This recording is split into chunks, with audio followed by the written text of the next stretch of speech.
여러분 안녕하십니까? 지난 추석 연휴에도 고속도로를 이용해 많은 차량들이 고향을 오갔는데요.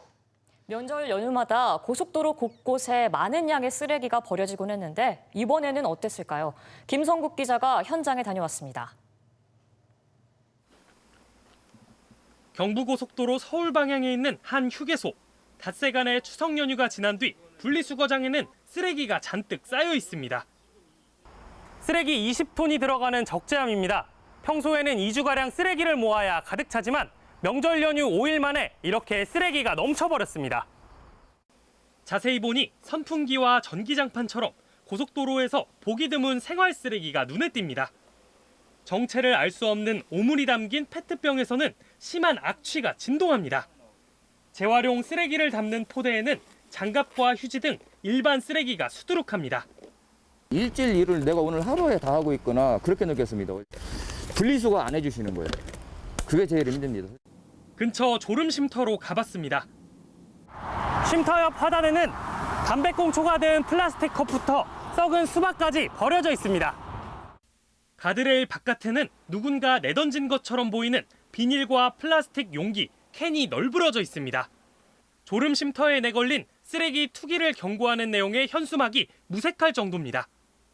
주변이 너무 지저분하고 불쾌해요. 왜 주변에는 쓰레기통에도 안 버리고 연대에다 버리는. 전국 고속도로에 버려지는 쓰레기 양은 한 해 평균 8,400여 톤, 매년 22억 원이 넘는 처리 비용이 듭니다. 특히 명절 연휴에는 평소보다 2배 넘는 48톤가량의 쓰레기가 버려집니다. 무단 투기로 인해 좀 많은 애로사항이 좀 있습니다. 그래서 생활 폐기물 등 뭐 이런 것들은 각자 집에서 버려주시고 재활용할 수 있는 분리수거에도 많은 동참을. 한국도로공사는 고속도로 주변 CCTV를 수시로 분석하고 있으며 쓰레기를 무단으로 버린 행위를 적발하면 최대 100만 원의 과태료를 부과하고 있습니다. MBC 뉴스 김성국입니다. 지난 추석 연휴 무척이나 더우셨죠.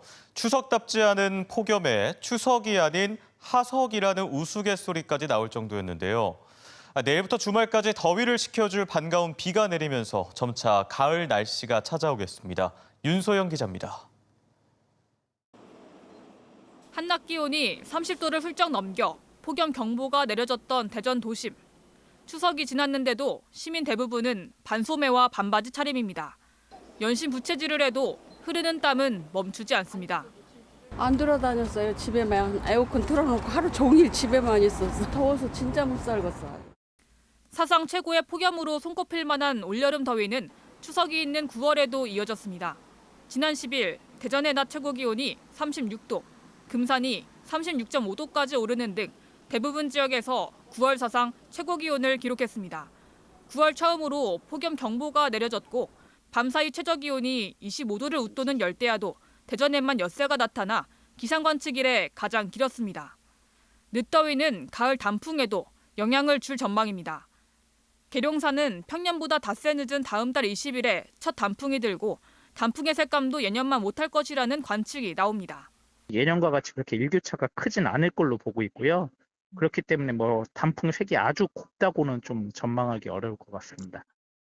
유례없는 늦더위는 내일부터 내리는 가을비와 함께 점차 누그러지겠습니다. 주말까지 30에서 80mm, 많게는 150mm 넘는 비가 오면서 한낮 기온은 25도 안팎까지 떨어지겠습니다. 비가 그치고 북쪽 찬 공기가 남하하는 다음 주간에는 대체로 맑은 날씨가 이어지겠으며 기온은 평년보다 비슷하거나 높겠습니다.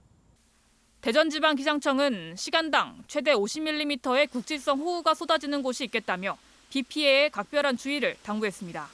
MBC 뉴스 윤소영입니다.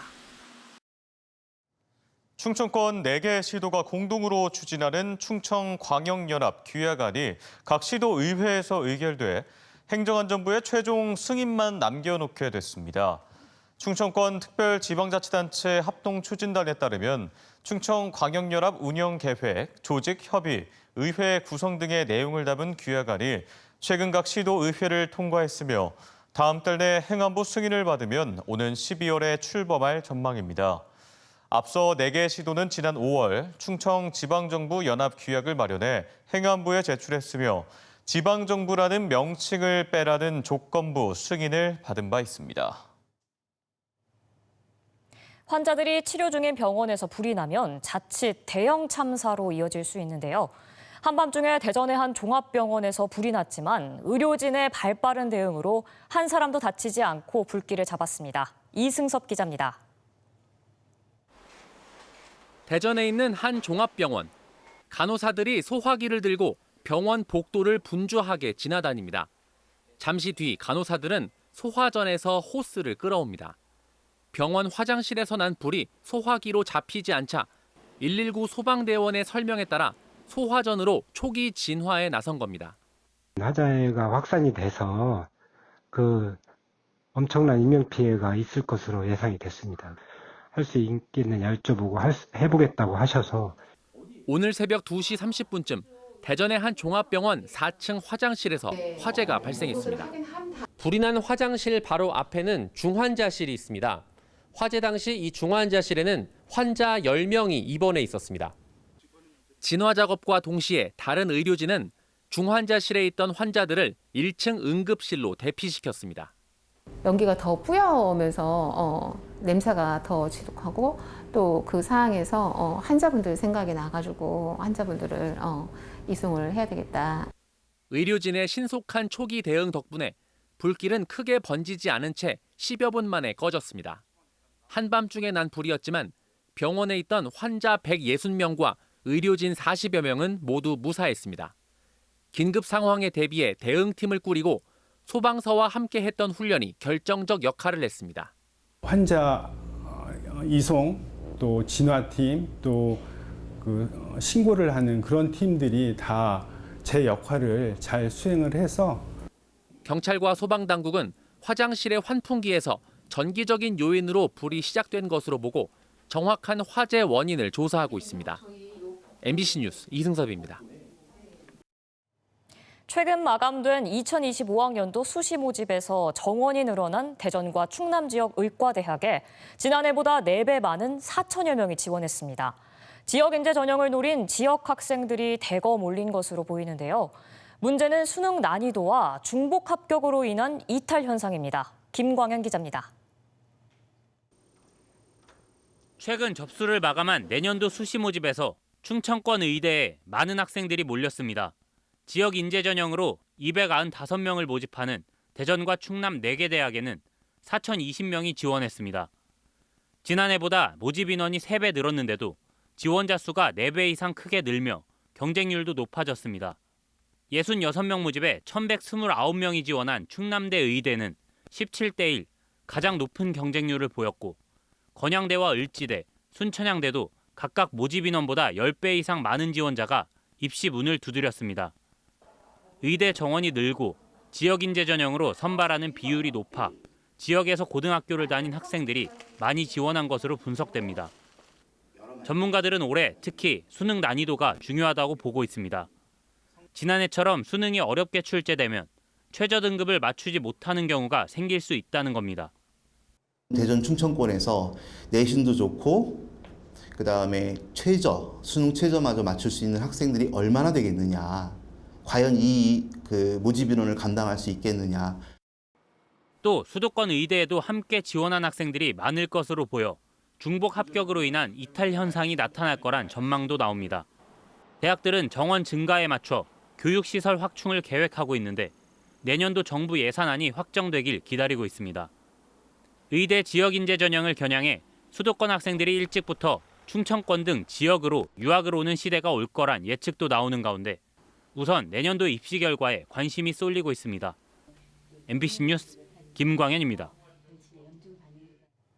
대전 교사노조가 기자회견을 열고 교권 침해가 인정된 학교 운영위원회 위원인 학부모의 사과와 자진 사퇴를 촉구했습니다. 노조는 지난 5월 대전 중구의 한 초등학교 체육대회에서 피해 교사가 학교를 무단 방문하고 외부 음식을 반입한 해당 학부모에게 교칙 위반임을 알리자 고성을 지르고 항의한 데 대해 지난달 말 교권보호위원회에서 교권 침해를 인정하고 서면 사과와 재발 방지 서약 조치를 내렸지만 이에 따르지 않고 있다고 밝혔습니다. 공주경찰서가 마약을 투약하고 고속도로에서 차량을 운전한 혐의로 40대 운전자를 구속해 검찰로 넘겼습니다. 경찰은 지난 6일 서천공주고속도로로 하행선 청양휴게소에 정차한 차량의 운전자가 속옷 차림으로 이상행동을 한다는 신고를 접수해 해당 남성을 긴급 체포했고 마약 검사를 한 결과 필로폰 양성 반응이 나왔다고 밝혔습니다.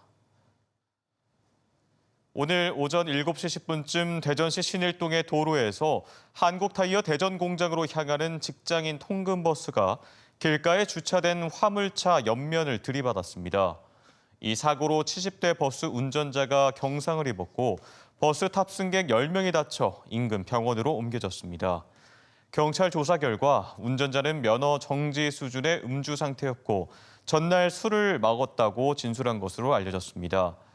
한국타이어 측은 앞으로 모든 통근버스 운전자를 대상으로 운전 전에 음주 측정을 실시하겠다고 밝혔습니다. 어제 오후 2시 반쯤 부여군 임천면에 있는 한 양계장에서 불이 나 40분 만에 꺼졌습니다. 이 불로 닭 3만 7천여 마리가 폐사하고 양계장 3개 동 가운데 2개 동이 모두 타 소방서 추산 5억 3,900만 원의 재산 피해가 났습니다. 경찰과 소방당국은 정확한 화재 원인과 피해 규모를 조사하고 있습니다. 대전에서 전해드렸습니다. 고맙습니다.